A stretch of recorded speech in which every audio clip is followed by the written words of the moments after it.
सभी को नमस्कार।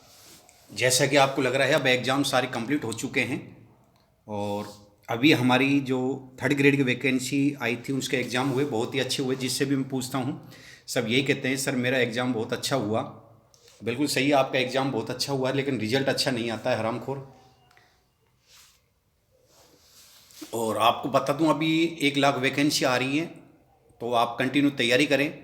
जैसे पटवारी की वैकेंसी आ गई, वीडियो की वैकेंसी आ गई, और पुलिस की वैकेंसी आ गई है, लैब असिस्टेंट की आ गई है, एलडीसी की वैकेंसी आ गई है, और महिला सुपरवाइज़र की आ चुकी हैं। कहने का मतलब है बहुत ज़्यादा वैकेंसी आ गई है। आप कंटिन्यू तैयारी करते रहें। और जो अभी एग्ज़ाम हुआ थे आपने देखा भी होगा थर्ड ग्रेड के, तो उसके क्वेश्चनों का तरीका बदल दिया है।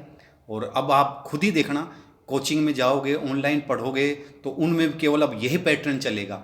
अब इसके पीछे भागेंगे, सब इस तरीके के क्वेश्चन करवाएंगे। और ज़रूरी नहीं है कि अगले एग्जाम में इसी तरीके के क्वेश्चन आए, ज़रूरी नहीं है। क्योंकि आपने पिछली बार देखा होगा अलग क्वेश्चन पूछ लिए थे और आपके अलग पूछ लिए, और हमेशा ये बदलता रहता है, एक जैसा कभी नहीं आता है। तो आप इन चक्करों में न पड़ें। और आपने देखा हुआ ऑनलाइन क्लासेज जिसने भी ली, ऑफलाइन क्लासेज ली, आपने नोट्स बनाए, जो पढ़ा उनमें से आप मिलान करके देख लीजिए कितने क्वेश्चन आपके आए हैं। मैं कह रहा हूँ, लगभग कह रहा हूँ, मुझे नहीं लग रहा कि क्वेश्चन आए होंगे। क्योंकि मैं यूट्यूब पे और ये अन्य जगह देखता रहता हूँ, तो उसमें हर बच्चे रो रहे हैं कि किसी भी कोचिंग के क्वेश्चन नहीं आए हैं। और बिल्कुल सही है, नहीं आए हैं। क्योंकि जो भी एग्ज़ाम हुआ है, और आलोक जी ने पहले ही बोला है कि जो जो 40% नहीं लेके आ रहे हैं, क्योंकि वो केवल ऊपर ऊपर से पढ़ते हैं, थ्योरी नहीं पढ़ते हैं, इसलिए उनके 40% भी नंबर नहीं आ पाते हैं। तो उसके लिए क्या करें उन्होंने भी बताया, और लगभग सभी ने बता रहे हैं। जो विशेषज्ञ हैं वो भी यही कहते हैं कि आपको अगर तैयारी करनी है, सिलेक्शन लेना है, तो एनसीईआरटी और आरबीएससी की जो बुक चलती है थर्ड क्लास से लेकर 12th क्लास तक, उनकी बुक पढ़ो। थर्ड, फोर्थ और फिफ्थ की जो पर्यावरण चलती है वो पढ़ो।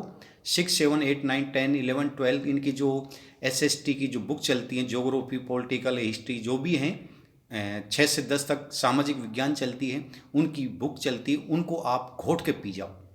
मैं कह रहा हूँ, एक अगर आप उसमें ये आ जाए कि महाराणा प्रताप आ गया, तो आपके को तुरंत याद आ जाना चाहिए इस क्लास में, इस पेज नंबर पे और इस लेसन में ये शब्द लिखा हुआ है, ऐसे याद हो जानी चाहिए। तब मैं कह रहा हूँ आपका कोई भी नहीं रोकेगा। 2026 के लास्ट और 27 के प्रारंभ में कोई भी आपका सिलेक्शन नहीं रोक सकता। आप उसी की तैयारी कीजिए। आपने देखा भी होगा अपने जो एग्ज़ाम हुए हैं, जो बच्चे मेरे से काफ़ी समय से मैडम में जुड़ी हुई थी उनको तो पता भी है, जो नए जुड़े हो सकता है उनको नहीं पता, लेकिन फिर भी मैंने ग्रुप में डाल दिया है कि ये देखिए ये टेस्ट पेपर में से मेरा क्वेश्चन आया है।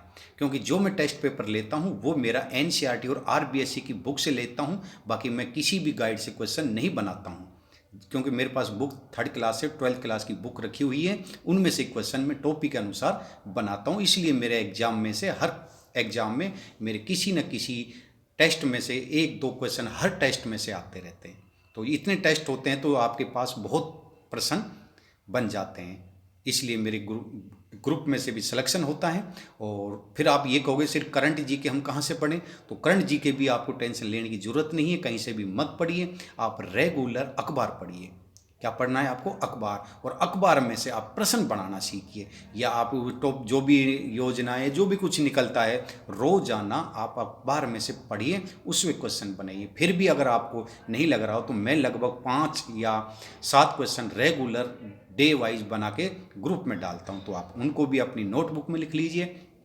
मैं फिर कह रहा हूँ, आपको अगर सिलेक्शन लेना है 6 महीने साल भर आप तैयारी कर लीजिए। और तैयारी भी ये नहीं कि किसी दिन 10 घंटे कर लिया, किसी दिन 2 घंटे कर लिया, नहीं। चाहे कुछ भी हो जाए, हमें चाहे 3 घंटे पढ़ें, और ऐसा पढ़ें जो हमें पढ़ रहे हैं वो हमारे 100% याद है। ऐसे याद करें, नहीं कि मैं 15-15 घंटे पढ़ रहा हूँ लेकिन मैं जो पढ़ रहा हूँ मुझे ही नहीं पता मेरे क्या पढ़ रहा हूँ। तो ऐसा नहीं होना चाहिए। आप 2 घंटे पढ़ो या 5 घंटे पढ़ो, वो टॉपिक आपके क्लियर होना चाहिए, दिमाग में छप जाना चाहिए। फिर मैं कह रहा हूँ आपका सिलेक्शन देखता हूँ कौन रोकता है। किसी की हिम्मत नहीं है जो आपका सिलेक्शन रोक सके 2026 और 27 में, क्योंकि अब बहुत वैकेंसी आएंगी। टीचर की भी बहुत वैकेंसी आएंगी, अन्य की भी बहुत वैकेंसी आएगी, एसआई की भी आ रही है, पुलिस की भी आ रही है। तो आप तैयारी करें कंटिन्यू। और मैं फिर कह रहा हूँ, अगर आपको सिलेक्शन लेना है एनसीईआरटी आरबीएसई की बुक से पढ़ें, ऑनलाइन ऑफलाइन के चक्कर सब बंद कर दें, अपनी सेल्फ तैयारी करें।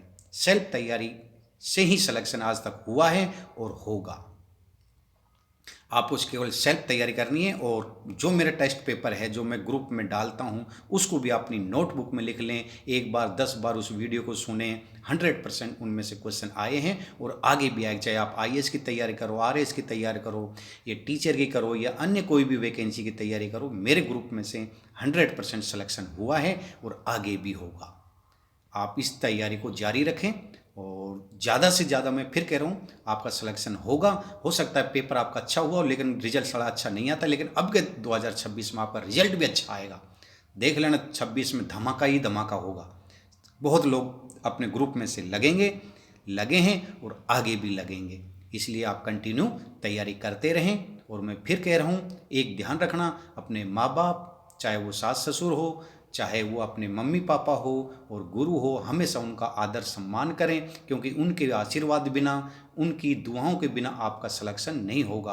तो आप उनसे हमेशा, चाहे हो सकता है वो गुस्से भी हो जाएं, तो आपको गुस्सा नहीं करना है, प्यार ही रखना है, गुस्सा नहीं करना है, क्योंकि उनकी दुआएं और आशीर्वाद के बिना, मैं कह रहा हूँ, भगवान भी नहीं कर सकता। अगर वो आपके साथ हैं तो किसी की मजाल नहीं कि आपका सिलेक्शन रोक सके। तो हमेशा गुरु माँ बाप इनकी सेवा करते रहें और कंटिन्यू जुड़े रहें। सभी को धन्यवाद। 2026 के लिए बेस्ट ऑफ लक। आपका सिलेक्शन होगा 100%।